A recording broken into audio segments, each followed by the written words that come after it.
ابتدا ہے رب جلیل کے ببرکت نام سے جو دلوں کے بھید خوب جانتا ہے۔ تمام ویورز کو السلام علیکم۔ آج ہم سیر کرنے والے ہیں اماں ہائمہ حلیمہ سلطان ترگت بامسی ارطغرل بھیم کے ملک کی۔ ارطغرل کے منہ سے ایک نام اوز خان، اوز قبائل، اوز نسل، اوز خان کی مہر کا ذکر بار بار سنا ہوگا۔ کیا آپ جانتے ہیں اوز خان کون تھا؟ کیا آپ جانتے ہیں آیا صوفیہ کے ستون کے بارے میں؟ مسیحیوں کا عقیدہ تھا دشمن اس کے پاس پہنچے گا تو آسمان سے ایک فرشتہ ہاتھ میں تلوار لیے نازل ہوگا۔ کیا آپ جانتے ہیں آیا صوفیہ مرد تھا یا عورت تھی؟ اس نام کی مسیحیوں کے نزدیک کیا اہمیت ہے؟ کہیں آیا صوفیہ میوزیم کو مسجد میں تبدیل کرنا قیامت کے قریب آنے کا کوئی اشارہ تو نہیں؟ معاہدہ لوزان کیا ہے؟ کیا واقعی ترک 2023 کے بعد دوبارہ سلطنت عثمانیہ قائم کر پائیں گے یا قسطنطنیہ پر دوبارہ یورپی قبضہ کر لیں گے؟ کیا آپ جانتے ہیں سعودی اور ترک ایک دوسرے سے نفرت کیوں کرتے ہیں؟ اردگان ماڈل کیا ہے؟ کوسٹ گارڈ کے بیٹے نے کیسے ترکی کو دنیا کے 10 بڑے سیاحتی ممالک میں شامل کر دیا؟ اس کے علاوہ ہم بتائیں گے top rated tourist attraction in Turkey کے بارے میں۔ دوستو آج کی ویڈیو بہت ہی دلچسپ اور حیرت انگیز معلومات پر مبنی ہے جسے آپ بڑے عرصے تک بھول نہیں پائیں گے۔ اسپائڈر ٹی وی پر نئے آنے والوں کو خوشگل دینز وشعت کے شوخص جو بھلی کرے آیا خیر راغلے مرحبا جی آیا نو خوش آمدید اور ویلکم۔ ٹرکی اس کا official name Republic of Turkey ہے۔ ٹرکی یوریشیائی ملک ہے یعنی براعظم ایشیا اور یورپ دونوں میں واقع ہے۔ ٹرکی کی 97% زمین ایشیا میں جبکہ باقی 3% یورپ میں ہے۔ محترم ناظرین، ٹرکی کے 81 صوبے اور 600 کے قریب شہر ہیں۔ آبادی کے لحاظ سے سب سے بڑا صوبہ استنبول ہے اور رقبے کے لحاظ سے کونیا سب سے بڑا پروونس ہے۔ ملک کا سب سے بڑا سٹی استنبول اور اس کی آبادی 1.5 کروڑ سے زائد ہے۔ ٹرکی کی سرحدیں 8 ممالک سے ملتی ہیں۔ اس کے شمال مشرق میں جارجیا، مشرق میں آرمینیا، آذربائیجان اور ایران، جنوب مشرق میں عراق اور شام اور جنوب مغرب میں میڈیٹرینین سی، مغرب میں یونان، شمال مغرب میں بلغیریا اور شمال میں بحر اسود واقع ہے۔ ٹرکی کی آفیشیل لینگویج ٹرکش ہے۔ ٹرکش زبان دنیا بھر کے 70 سے 75 ملین افراد کی زبان ہے جن کی اکثریت ٹرکی میں رہتی ہے۔ تاہم قبرص، یونان اور وسطی یورپ کے علاوہ مغربی یورپ خصوصاً جرمنی میں رہائش پذیر تارکین وطن کی بڑی تعداد بھی ترک زبان بولتی اور سمجھتی ہے، اور سینٹرل ایشیا کی مختلف زبانیں بھی ٹرکش زبان سے ملتی جلتی ہیں۔ یہاں تک کہ فارسی، اردو، عربی اور پشتو زبان کے ہزاروں الفاظ ٹرکش زبان سے ملتے جلتے ہیں۔ موجودہ ٹرکی کا کل رقبہ 8,14,578 مربع کلومیٹر ہے۔ ٹرکی اپنے رقبے کے اعتبار سے دنیا کا 37واں سب سے بڑا ملک ہے۔ ٹرکی کی آبادی اس وقت 8,20,17,520 افراد پر مشتمل ہے۔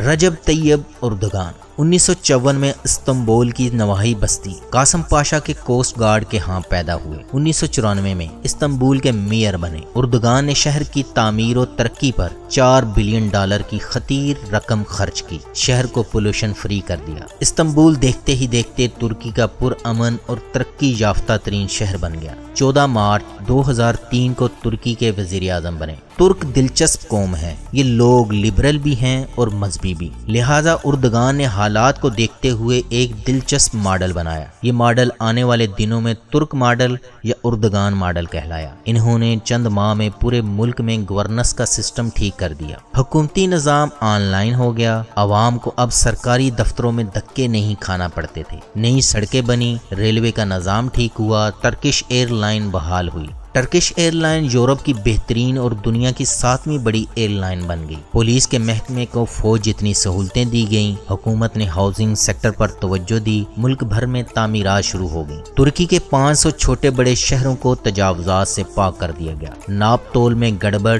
ملاوٹ اور ذخیرہ اندوزی ختم ہوئی۔ زر مبادلہ کے ذخائر $29 ارب سے $92 ارب ہو گئے۔ ٹرکش کرنسی لیرا ہے اور یہ ڈالر کے نصف تک پہنچ گیا۔ لوگوں کی آمدنی میں اضافہ ہوا، ترک خاندان خوشحال ہوئے۔